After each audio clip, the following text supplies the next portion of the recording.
তো নমস্কার বন্ধুরা।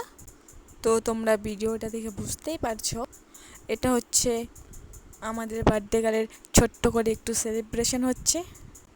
তো আমাদের মধ্যে নিয়ম আছে যে হচ্ছে মানে ওই কাজল দিতে হয়, একটু চন্দন ধান দুব্য দিয়ে আশীর্বাদ করতে হয়। তো শ্রী চাচা প্রথমে ওগুলো কিছুই করবে না, যখন দেখলো ওর দিদি ওগুলো দিচ্ছে সেই দেখে ও দিচ্ছে।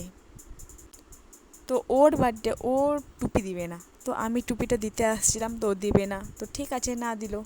তারপর হচ্ছে ওর কেক কাটিং, ওর ঠাম্মি ওর দিদি আর সৃজা মিলে কেকটা কাটিং করছে তিনজনের।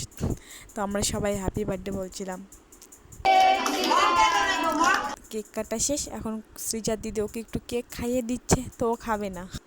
তো ওখানে আমাদের একটা ভুল হয়ে গেছিলো, মানে এত কিছু হওয়ার পরে পরে আমাদের মনে হলো যে আমরা ওর 2 বছরের ক্যান্ডেলটাই জ্বালিয়ে দিইনি ওর সামনে। তো তারপর সৃজার কাকাই ওর ক্যান্ডেলটা ওখানে জ্বালিয়ে দিচ্ছিল, মানে কেকের ওপর বসিয়ে ক্যান্ডেলটাকে জ্বালিয়ে দিচ্ছিল।